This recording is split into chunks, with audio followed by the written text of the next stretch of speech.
Hey everybody, Jason Ladani here, and about a week ago I asked for you guys to ask me some questions, and it's a week later, so I'm going to answer those questions, and by doing that, we're going to offend people on the internet. Scott says, favorite whiskey? Well, Scott, we don't have the kind of time to discuss favorite whiskey, but we will do some, I'll do some Scotch reviews.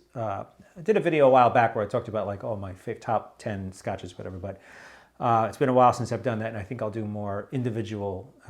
There's just so many, it's like asking somebody what their favorite movie is. It's impossible to answer. So the short answer to your question is if it's $250 and up, or it's 18 year and up, it's going to be something smooth and really good. So I like expensive whiskey. That's the answer. Single malts, no blends. Stars Music Academy. Are you ever going to film a big part of your show?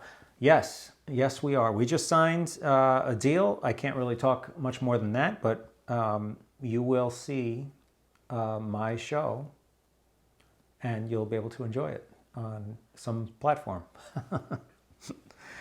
And that's about all I'm going to say about that. E-Boy says, where is the line, or is there a line, between card sharping and card magic? Well, that's a great question. There is definitely a gambling world, and there is definitely a card magic world. And what happens is those two worlds do share a lot of things. But there's certainly things that you're just not going to be able to pull off at a card table. And those things belong in the magic world. And it's interesting because a lot of the gambling things you can kind of sneak into the card magic world. And if you don't do card magic or gambling technique, then you don't know what any of this means. But just know that those two worlds do overlap, and it can be very devastating because card cheating is invisible. You can't see it. That's what makes these videos so entertaining, is you can watch them over and over and over again, and you can't see it because I'm using cheating techniques that simply can't be caught. If you're doing them at a card table, they can't be risky and, oh, I spotted that. They have to be 100% clean. And of course, in magic, we want that. We want people to be able to watch closely and not catch anything. So that's why the magic community does borrow from the gambling community quite a bit. What's your most cherished or valuable deck of cards? Well, that would probably be these. These are golden nuggets. These are green golden nuggets. They're still sealed. These are about $300 a pop. Pretty expensive, but a real piece of history. So I do enjoy these quite a bit. They also come in red. And perhaps when I was a kid and saw the Mike Skinner tapes for the first time, he used the black golden nuggets. And so yeah, that's that. Squeals on Wheels. Have you ever fucked up during a trick and still pulled it off, even that it surprised you?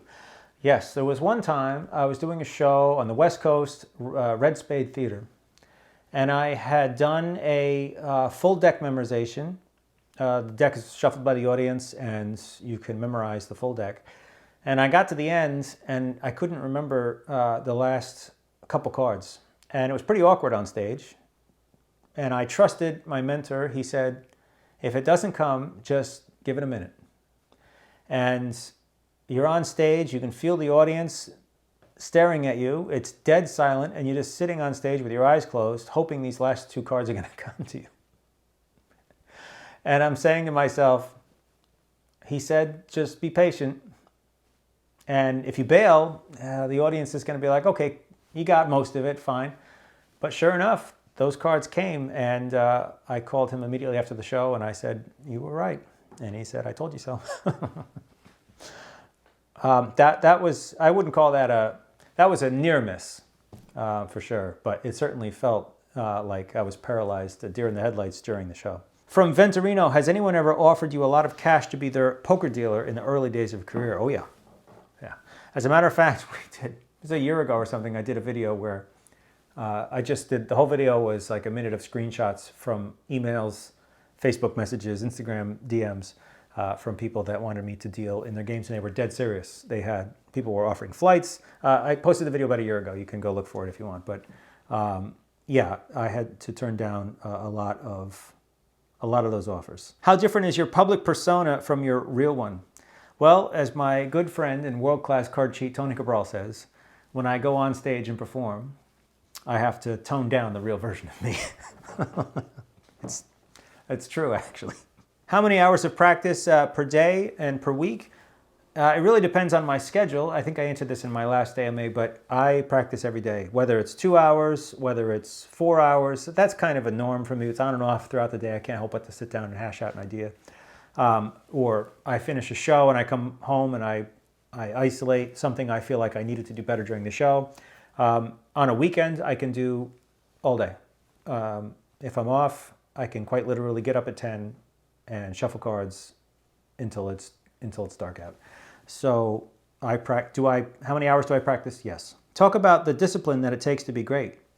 Well, one thing I've noticed is I'm never forcing myself to practice. Like I remember when I was a kid, I'd be, I have to practice piano, or it's the day before the lesson and I put it off all week. But with cards, I never had that. And I think that once you find your true passion, like nothing gets in the way of you wanting that thing.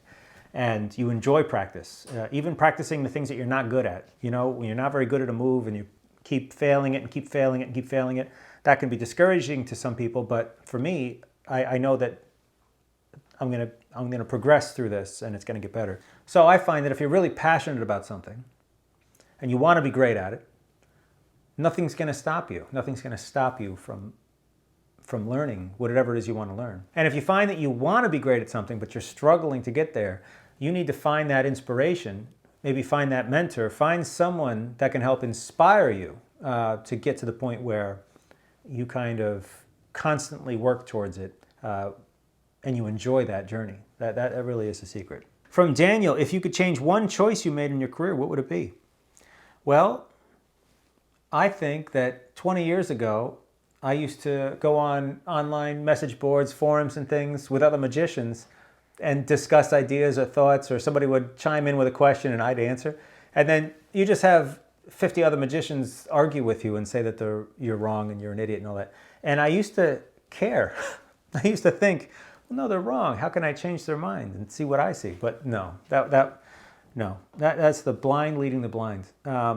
So to change would have been to not associate, like worry about your own thing, and that's it. And if they want to misunderstand magic theory and argue about it, they're not even performing, so what do they know? But back then I felt like I wanted to contribute my thinking. Yeah, it's a complete waste of time. Just worry about your own stuff. From Leonardo, hi Jason, do you have any kids? Or do I plan to have any in the future? Well, none that I know about.